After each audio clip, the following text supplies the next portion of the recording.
மிதுன ராசிக்காரர்களே, இந்த வீடியோ உங்களுக்கே தற்செயலா வந்ததுன்னு நினைக்காதீங்க.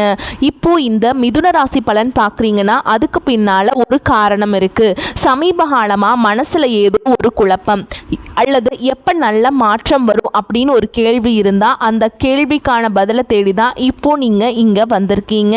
மிதுன ராசிக்காரர்கள் சாதாரணமானவர்கள் அல்ல. துணிச்சலும் வேகமும் உங்களோட இயல்பு. ஆனால் அந்த வேகத்துக்கு சரியான வழிகாட்டுதல் கிடைக்கிறப்போ வாழ்க்கையே மாறுங்க.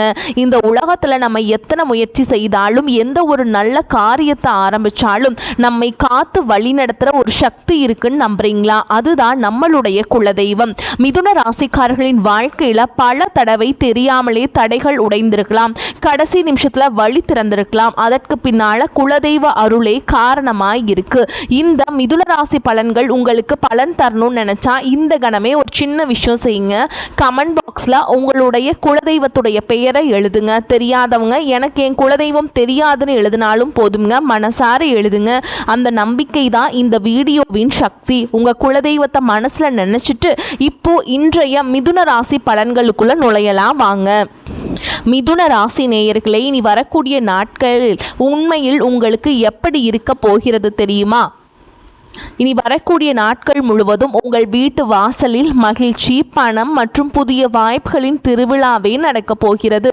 புதிய வாய்ப்புகள், புதிய சாதனைகள் உங்களை தேடி ஓடி வரும். ஆனால் இவ்வளவு கவனமாக நான் ஏன் இருக்க சொல்கிறேன் என்றால் உங்களுக்கு நிறைய தடங்கல்களும் அவமானங்களும் ஏற்படுறதுக்கு வாய்ப்பு இருக்குது. அதனால் ஜாக்கிரதையாக இருந்துக்கோங்க. சிரிக்கும் முகங்கள் எல்லாம் சொந்த முகங்கள் அல்ல. இன்றைய வீடியோவில் இனி வரக்கூடிய நாட்களுக்கான ஒரு மகா கணிப்பை தான் நாம் பார்க்க போகிறோம். ஏனெனில் 5 பெரிய கிரகங்கள் இந்த காலகட்டத்தில் தங்களின் மகா பெயர்ச்சியை மேற்கொள்ள போகின்றன. அதனால் உங்கள் வாழ்க்கையில் என்ன தாக்கம் ஏற்படும், அந்த தாக்கம் சுபமாக இருக்குமா அல்லது அசுபமாக இருக்குமா என்று ஒவ்வொரு விஷயமும் உங்களுக்கு தெரிய வரப்போகிறது.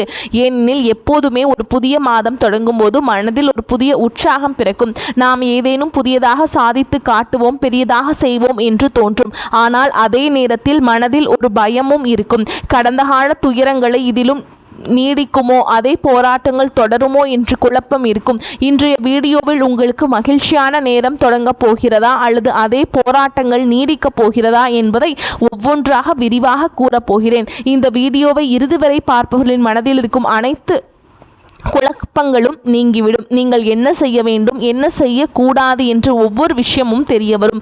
இதன் மூலம் இனி வரக்கூடிய நாட்களில் உங்கள் கனவுகளை நனவாக்கும் காலகட்டமாகவும் பல ஆண்டுகளாக ஆசைகளை நிறைவேற்றும் மாதமாகவும் அமையப் போகிறது. ஆனால் உங்களின் ஒரு சிறிய தவறு எல்லாவற்றையும் கெடுத்துவிடலாம். இந்த வீடியோவின் இறுதியில் நீங்கள் செய்ய வேண்டிய ஒரு மிக முக்கியமான பரிகாரத்தையும் நான் வழங்கி இருக்கிறேன். அதன் பிறகு உங்கள் அதிர்ஷ்டம் எப்படி மாறும் என்றால் மற்றவர்கள் உங்களை வியந்து பார்ப்பார்கள், உங்களுடன் பேசுவதற்கே ஏங்குவார்கள். வீடியோவை இறுதி வரை பார்த்தால் மட்டுமே ஒவ்வொரு விஷயமும் தெளிவாக புரியும். ஒருவேளை நீங்கள் வீடியோவை அலட்சியப்படுத்தி பாதியிலேயே விட்டுவிட்டால் உங்களுக்கு பெரிய வருத்தம் ஏற்படும். என் கையில் எல்லாம் கிடைக்கவிருந்த நேரத்தில் நான் எவ்வளவு பெரிய தவறு செய்துவிட்டேன் என்று தோன்றும். எனவே வீடியோவை இறுதி வரை பாருங்கள். நீங்கள் உங்கள் ஜாதகத்தை கணிக்க விரும்பினால், உங்கள் ஜாதகத்தை ஆழமாகவும் துல்லியமாகவும் ஆய்வு செய்து பிரச்சனைகளுக்கு தீர்வு காண விரும்பினால் உடனே நீங்கள் ஜோதிடரை அவர்கிட்ட போயிட்டு நீங்கள் நேராக பார்த்து உங்களுடைய ஜாதகத்தை கொடுத்து பலன்களை பெற்றுக்கொள்ளலாம். இந்த சேனலை சப்ஸ்கிரைப் செய்ய மறந்து விடாதீர்கள். ஏனெனில் உங்கள் ராசி குறித்த பல முக்கிய வீடியோக்கள் வரவிருக்கின்றன. இனி வரக்கூடிய நாட்களில் உங்களுக்கு நடக்க போகும் ஒரு பெரிய அதிரடி மாற்றம் என்ன, அதை பற்றி தாங்க பார்க்க போகிறோம். ஜூன் 2ஆம் தேதி என்ன இருக்குன்னா, குரு பகவான் கடக ராசிக்கு பயிற்சி ஆயிட்டாருங்க. 12 ஆண்டுகளுக்கு பிறகு குரு பகவான் தனது உச்ச ராசியான கடக ராசிக்கு செல்வது இப்போதுதான் நடக்கிறது. இதனால் ஏற்படும் சுப மற்றும் அசுப பலன்களை பற்றி வீடியோவில் அடுத்து பார்ப்போம். ஆனால் 12 ஆண்டுகளுக்கு பிறகு கிடைத்துள்ள இந்த வாய்ப்பை கைவிட்டு விடாதீர்கள். ஏனெனில் தேவகுரு பிரகஸ்பதி இப்போது உங்களின் அதிர்ஷ்டத்தை மிகவும் பலப்படுத்த போகிறார். அதன் பிறகு உங்களுக்கு பார்த்தீங்கன்னா சுக்கிரனும் கடகராசிக்கு போயிடுறாருங்க. கவனமாக புரிஞ்சுக்கோங்க. இப்போது லக்னத்தில் அமர்ந்திருக்கும் சுக்கிரன் உங்களின் தன ஸ்தானத்திற்கு செல்ல போகிறார். குரு பகவானும் 2ஆம் தேதியே உங்களின் தனஸ்தானமான கடகராசிக்கு வந்துட்டாருங்க. இதற்கு பின் பார்த்தீங்கன்னா கிரகங்களின் ராஜாவான சூரியன் மிதுன ராசிக்கு நுழைகிறாருங்க. அதே மாதிரி சூரியன் லக்னத்திலேயே அமர்வதை காண முடியும். ஜூன் 21ஆம் தேதி பார்த்தீங்கன்னா உங்கள் வாழ்க்கையே தலைகீழாக மாறக்கூடிய மற்றொரு பெரிய கிரக மாற்றம் நடக்கும். அன்று செவ்வாய் பகவான் ரிஷப ராசிக்கு செல்வார். செவ்வாய் உங்கள் 12ஆம் வீணான விரயஸ்தானத்திற்கு வரப்போகிறார். அவர் செலவு வீட்டிற்கே செல்லும் போது என்ன பலன்கள் கிடைக்கும்? அத்துடன் புதனும் கடகராசிக்கு வரப்போகிறார். புதனும் இங்கிருந்து தன வீட்டிற்கு வந்து விடுவார். இப்படி மாதம் முழுவதும் கிரகங்களின் பெயர்ச்சிகள் அதிகமாக காணப்படுகின்றன. எந்த ஒரு கிரகம் செயல்பட்டாலும் அதற்கேற்ற விளைவுகளையும் அது காட்டும். எனவே நேர்மறை மற்றும் எதிர்மறை என இருவிதமான பலன்களும் உங்களுக்கு கிடைக்கப் போகின்றன. நற்செய்திகளை கேட்கும் போது நீங்கள் மகிழ்ச்சியில் துள்ளி குதிப்பீர்கள். ஆனால் வீடியோவில் 3 எச்சரிக்கைகளும் கூறியிருக்கிறேன். அவற்றையும் நீங்கள் சரியாக பின்பற்ற வேண்டும். இல்லையெனில் கையில் அந்த லட்சுமியும் கோபித்து கொண்டு திரும்பி சென்று விடுவாள். இன்றைய வீடியோ உங்களுக்கு மிகவும் விசேஷமானது. இறுதி வரை இணைந்திருங்கள். சில சமயங்களில் வாழ்க்கையில் அதிர்ஷ்டம் நமக்கு துணையாக இல்லையோ என்று தோன்றும். கை வைக்கும் காரியங்கள் எல்லாம் கெட்டு போகிறது, நல்ல செய்ய போனால் கெட்டதாக முடிகிறது என்று நீங்கள் நினைக்கலாம். ஆனால் ஒரு விஷயத்தை நினைவில் கொள்ளுங்கள். சூரியன் உதிப்பதற்கு முன்பு இருள் மிகவும் அடர்த்தியாக இருக்கும். உங்கள் வாழ்க்கையிலும் இறைவன் நிச்சயம் நல்ல நேரத்தை கொண்டு வரப்போகிறார். அதனால்தான் இப்போது போராட்டங்கள் சற்று அதிகமாக இருக்கின்றன. இப்போது உங்களை அலட்சியப்படுத்தியவர்கள், உங்களை தாழ்த்தி மதிப்பிட்டவர்கள் நாளை உங்களின் உழைப்பிற்கும் வெற்றிக்கும் மற்றவரிடம் உதாரணம் காட்டுவார்கள். ஏனெனில் காலம் எப்பொழுதுமே ஒரே மாதிரியாக இருப்பதில்லை.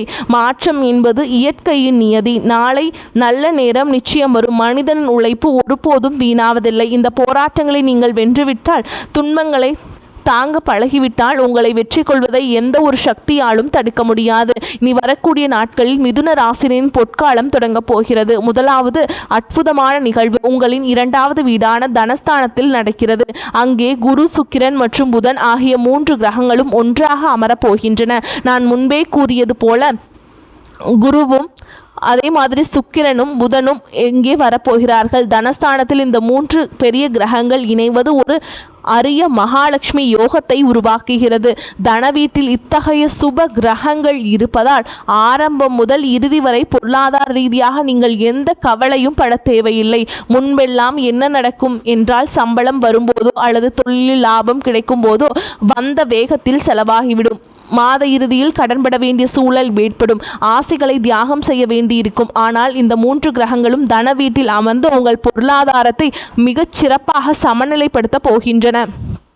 ஆரம்பம் முதல் இறுதி வரை பணப்புழக்கம் மிகவும் அற்புதமாக இருக்கும். பல வழிகளில் இருந்தும் பணம் வரும். பணம் வர வாய்ப்பே இல்லை என்று நீங்கள் நினைத்த இடங்களிலிருந்து கூட அதிர்ஷ்டத்தின் காரணமாக பணம் வருவதை காண்பீர்கள். பல ஆண்டுகளாக முடங்கி கிடந்த பணம் அல்லது நீங்கள் எவ்வளவோ முயற்சி செய்தும் வராமல் இருந்த கடன், ஏதேனும் ஒரு நிறுவனமோ அல்லது மனிதரோ உங்களுக்கு தராமல் இழுத்தெடுத்து கொண்டிருந்த தொகை என அனைத்து பாக்கிகளும் இனி வரக்கூடிய நாட்கள் தனஸ்தான கிரகங்களால் வசூலாகும். நீங்கள் குடும்பத்துடன் இணைந்து ஏதேனும் தொழில் செய்து கொண்டிருந்தால் குடும்ப வியாபாரத்தில் சுக்கிரன், புதன் மற்றும் குரு ஆகிய 3வரும் இணைந்து உங்களுக்கு பெரிய லாபத்தை ஏற்படுத்தி கொடுப்பார்கள். ஏனெனில் தன வீட்டில் குரு, சுக்கிரன், புதன் இணைவது போன்ற அரிய மகாலட்சுமி யோகம் அடிக்கடி அமைவதில்லை. அதுவும் 12 ஆண்டுகளுக்கு பிறகு குரு இங்கே வந்திருப்பதால் இதன் தாக்கம் நிச்சயம் உங்கள் வாழ்க்கையில் பிரதிபலிக்கும். ஆனால் நீங்கள் சில விஷயங்களில் கவனமாக இருக்க வேண்டும். இல்லையெனில் காரியங்கள் கெட்டுவிடும். வரும் லக்ஷ்மியும் தடைபட்டு விடுவாள். நீங்கள் செய்யக்கூடாத அந்த ஒரு தவறை பற்றி வீடியோவில் அடுத்து கூறுகிறேன். அது உங்களை அறியாமலேயே உங்களுக்கு பெரிய நஷ்டத்தை ஏற்படுத்தி விடக்கூடாது. அடுத்ததாக 2வது அற்புதமான நிகழ்வு. அது என்னவென்று பார்த்தால், கிரகங்களின் ராஜாவான சூரியன் மிதுன ராசியை அடைவார். அதாவது சூரியன் உங்கள் லக்னத்திலேயே அமரப்போகிறார். லக்னத்தில் கிரகங்களின் ராஜா சூரியன் அமர்வது உங்களுக்கு எவ்வளவு பெரிய அற்புதங்களை செய்யும் என்று யோசித்து பாருங்கள். இனி வரக்கூடிய நாட்களில் சூரியன் உங்கள் முதல் வீட்டிற்குள் நுழையும் போது ஒரு வரலாற்று சிறப்புமிக்க மாற்றத்தை காண்பீங்க. சூரியன் உங்கள் ஆளுமையில் ஒரு பிரம்மாண்டமான ஈர்ப்பை கொண்டு வருவார். சில மனிதர்களை பார்த்தால் முகம் எவ்வளவு பிரகாசமாக இருக்கிறது, எவ்வளவு கம்பீரமாக இருக்கிறார்கள் என்று தோன்றும் அல்லவா? அந்த தேஜஸை சூரிய பகவான் உங்களுக்கு வழங்குவார். மற்றவர்கள் உங்களை நாடி வரவும் உங்களுடன் பேசவும் விரும்புவார்கள். அத்துடன் உங்களோட ஒரு தலைமை பண்பு பிறக்கும். ஏனெனில் முதல் வீடு என்பது நமது ஆளுமை, எண்ணங்கள் மற்றும் குணாதிசயங்களை குறிப்பதாகும்.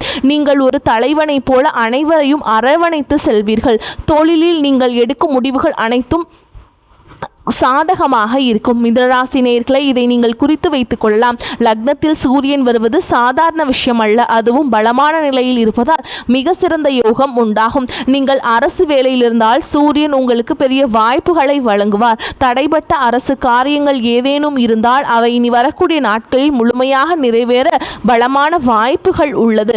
அன்று கிரகநிலைகளை ஏற்படும் அதிரடி மாற்றத்தை கேட்டால் உங்கள் மனமே வியப்பில் ஆளும். கவனமாக கேளுங்கள், ஏனெனில் மகிழ்ச்சி, பணம் மற்றும் வாய்ப்புகளின் திருவிழா உங்கள் வாசலில் காத்திருக்கிறது. இனி வரக்கூடிய நாட்களில் செவ்வாய் பகவான் ரிஷப ராசிக்கு செல்வார். அதுவும் இதுவரை லாபஸ்தானமான 11ஆம் வீட்டிலிருந்து செவ்வாய் உங்களுக்கு செலவு வீடான 12ஆம் வீட்டிற்கு செல்கிறார். செலவு வீட்டில் தளபதி செவ்வாய் வருவது சற்று கவலையாக தோன்றலாம். ஆனால் இங்கிருந்தும் உங்களுக்கு ஒரு பெரிய நிம்மதி கிடைக்கப் போகிறது. அதை தெரிந்து கொள்வதற்கு முன்பே வீடியோவை லைக் செய்து விடுங்கள். ஏனெனில் இத்தகைய ஆய்வுகளை மேற்கொள்வதற்கு பல மணி நேர உழைப்பு தேவைப்படுகிறது. உங்களின் ஒரு லைக் எங்களுக்கு பெரிய ஆதரவாக இருக்கும். கமெண்ட் பாக்ஸில் தூய்மையான மனதுடன் ஓம் நமச்சிவாய என்று எழுதுபவர்களுக்கு மகா பிரபஞ்சத்தின் அருள் நிச்சயமாக கிடைக்கும். மூன்றாவது மற்றும் மிகப்பெரிய நிகழ்வு என்னவென்றால், செவ்வாய் 12ஆம் வீட்டிற்கு வந்தவுடன் பன்னாட்டு நிறுவனங்களில் வேலை செய்பவர்களின் அதிர்ஷ்டம் பிரகாசிக்கும். பன்னாட்டு நிறுவனங்களில் வேலை தேடிக் கொண்டிருப்பவர்களுக்கும் செவ்வாய் நிச்சயம் உதவுவார். அத்துடன் இறக்குமதி ஏற்றுமதி தொழில் செய்பவர்களுக்கும் இது நல்ல காலமாகும். வெளிநாட்டு வாடிக்கையாளர்கள் மூலம் உங்களுக்கு நல்ல லாபம் கிடைக்கும். புதிய வாடிக்கையாளர்கள் உங்களுடன் இணைவார்கள். ஆனால் செவ்வாய் செலவு வீட்டில் அமர்ந்திருப்பதால் சுப பலன்களோடு சில அசுப பலன்களும் உண்டாகும். எனவே நீங்கள் எந்த 3 தவறுகளிலிருந்து தப்பித்திருக்க வேண்டும், எந்த 3 எச்சரிக்கைகளை பின்பற்ற வேண்டும் என்பதை பார்ப்போம். அப்போதுதான் கஷ்டங்கள் வராமல் வீட்டில் பணம் தங்கும், லக்ஷ்மி தேவியும் நிலைத்திருப்பாள். இந்த 3 தவறுகளை கவனமாக கேளுங்கள். வீடியோவின் மிக முக்கியமான பகுதி இதுதான். முதலாவதாக பார்த்தீங்கன்னா, சூரியன் லக்னத்திற்கு வரும்போது அவர் உங்களை ஒரு ராஜாவை போல வழிநடத்துவார். ஆனால் சூரியன் ஒரு வெப்பமான கிரகம். அவரின் உக்கிரம் அதிகம். அவரின் கதிர்கள் உங்கள் ராசியில் படும்போது உங்களுக்குள் ஒருவித அகந்தை, அதிகப்படியான தன்னம்பிக்கை மற்றும் முரட்டுத்தனமான குணம் வரலாம். இதன் காரணமாக உங்கள் வாழ்க்கை துணையுடன் நீங்கள் வீண் விவாதங்களில் ஈடுபட நேரிடும். ஒரு விஷயத்தை நினைவில் கொள்ளுங்கள், உங்கள் வாழ்க்கை துணை உங்களுடன் என்றும் துணையாக இருப்பவர். உங்களின் வெற்றியிலும் சில தோல்வியிலும் சரி உங்களுடன் தோளோடு தோள் நின்று உங்களை காப்பவர். எனவே அவர்களுக்கு உரிய மரியாதையை கொடுங்கள். கிரகங்களின் மாற்றத்தால் சூரியன் கொடுக்கும் அகந்தை மற்றும் ஓவர் கான்ஃபிடன்ஸ் காரணமாக உங்கள் துணையுடன் ஆதிக்கம் செலுத்த நினைக்காதீர்கள். அவர்களை காயப்படுத்தும் வார்த்தைகளை பேசாதீர்கள். அவர்களின் குடும்பத்தாரை தவறாக பேசாதீர்கள். இல்லையெனில் குடும்பத்தில் விரிசல்கள் ஏற்பட்டு கவலைகள் அதிகரிக்கும். மனிதனால் பண கஷ்டத்தை தாங்க முடியும், ஆனால் குடும்பத்தில் நிம்மதி இல்லை என்றால் அவனால் நிம்மதியாக இருக்க முடியாது. தொழிலும் கவனம் செலுத்த முடியாது. மன அழுத்தத்திற்கு ஆளாக நேரிடும். எனவே உங்கள் குணத்தை நிதானமாக வைத்துக் கொள்ளுங்கள். அகந்தையை தவிர்த்து விடுங்கள். நான் தான் சரி என்ற பிடிவாதத்தை விட்டுவிடுங்கள். இரண்டாவதாக, செவ்வாய் செலவு வீடான 12ஆம் வீட்டிற்கு வருகிறார் என்று கூறினோம். 12ஆம் வீடு என்பது கண்களை குறிக்கும் என்பதால் உங்கள் கண்களில் எரிச்சல், தலைவலி அல்லது தூக்கமின்மை போன்ற பிரச்சனைகள் வரலாம். எனவே மொபைல், கணினி போன்ற திரைகளை பார்க்கும் நேரத்தை சற்று குறைத்து கொள்ளுங்கள். அது உங்கள் ஆரோக்கியத்திற்கு நல்லது. மூன்றாவது எச்சரிக்கை என்னவென்றால், செவ்வாய் இங்கே அமர்ந்து உங்களுக்கு பல வீண் செலவுகளை ஏற்படுத்துவார். இனி வரக்கூடிய நாட்களில் செலவுகளின் மாதமாக மாறிவிடக்கூடாது என்றால் உங்கள் கைகளை சற்று கட்டுப்படுத்தி கொள்ளுங்கள். மனிதனுக்கு சற்று பணம் வரும்போது பேராசை கண்களை மறைத்துவிடும். வீட்டில் சிறிய ஃப்ரிட்ஜ் இருந்தால் பெரிய ஃப்ரிட்ஜ் வாங்க வேண்டும் என்று, சிறிய டிவியாக இருந்தால் பெரிய LED டிவி வாங்க வேண்டும் என்று மனம் அலைப்பாயும். செவ்வாயின் நிலை உங்களுக்கு பன்னாட்டு நிறுவனங்களில் நல்ல வாய்ப்புகளையும் தொழில் முன்னேற்றத்தையும் கொடுத்தாலும் செலவுகளை கட்டுப்படுத்துவதில்லை என்றால் எதையும் சேமிக்க முடியாது. ஒரு கையில் வருவது மறு கையில் செலவாகிவிடும். எனவே செலவுகளில் கவனம் செலுத்துங்கள். அத்துடன் உங்களுடைய இருந்து கொண்டு உங்களுக்கு கெடுதல் நினைக்கும் மறைமுக எதிரிகள் அவங்களை நீங்கள் ஒழித்து கட்டுங்கள். ஏன்னா அவங்க பாம்புகளை போல சில மனிதர்கள் உங்களுடனே இருப்பார்கள். முகத்திற்கு நேராக இனிமையாக பேசிவிட்டு உங்களின் ரகசியங்களையும் குடும்ப விஷயங்களையும் தெரிந்து கொள்ள முயலும் இத்தகைய மனிதர்களிடமிருந்து முற்றிலும் விலகியிருங்கள். உங்கள் வாழ்க்கையை துரிதப்படுத்தவும் வெற்றிகளை குவிக்கவும் 2 எளிய பரிகாரங்களை கூறுகிறோம். முதலாவது பரிகாரம், சூரியன் உங்களுக்கு அகந்தையை கொடுக்காமல் இருக்க ஞாயிற்றுக்கிழமைகள் தோறும் வெல்லம் மற்றும் கோதுமையை தானமாக வழங்குங்கள். தினமும் சூரிய பகவானுக்கு நீங்கள் தண்ணீர் கொடுத்து அர்ப்பணம் செய்யுங்கள். செம்பு பாத்திரத்தில் சிறிதளவு குங்குமம், அட்சதை மற்றும் சிவப்பு நிற மலரை இட்டு சூரிய பகவானை நோக்கி தண்ணீர் அர்ப்பணித்து வழிபாடு செய்யுங்கள். இதன் மூலம் சூரியனுடைய பலம் பெற்று குடும்பத்தில் குழப்பங்களையோ ஈகோவையோ ஏற்படுத்த மாட்டார். அடுத்து செவ்வாய் செலவு வீட்டில் இருப்பதால் செவ்வாய்க்கான பரிகாரத்தை செய்ய வேண்டும். செவ்வாய்க்கிழமைகள் தோறும் ஆஞ்சநேயர் கோவிலுக்கு சென்று வெள்ளம் அல்லது கடலையை பிரசாதமாக சமர்ப்பித்து வழிபாடு செய்யுங்கள். அத்துடன் 11 துளசி இலைகளை எடுத்து சுத்தமாக கழுவி அதில் சந்தனத்தால் ஸ்ரீராம் என்று எழுதி சிவப்பு நூலில் மாலையாக கோர்த்து அனுமனுக்கு சாற்றுங்கள். இதன் மூலம் செவ்வாய் கொடுக்கும் வீண் செலவுகள் கட்டுப்பட்டு பொருளாதாரத்தில் நல்ல நிம்மதி கிடைக்கும். மிதுனராசி நேயர்களே, இன்றைய வீடியோவில் நாம் கிரக நிலைகளை பற்றி பார்த்தோம். இதன் மூலம் பல விஷயங்களை தெரிந்து கொண்டிருப்பீர்கள் என்று நம்புகிறேன். வீடியோ பிடித்திருந்தால் லைக் செய்யுங்கள். உங்கள் வாழ்க்கையில் ஏதேனும் பிரச்சனைகள் இருந்தால் கமெண்டில் தெரியப்படுத்துங்கள். அதற்கான தீர்வை வழங்க முயல்வோம். இப்போதைக்கு அனைத்து நேயர்களுக்கும் நன்றி, வணக்கம்.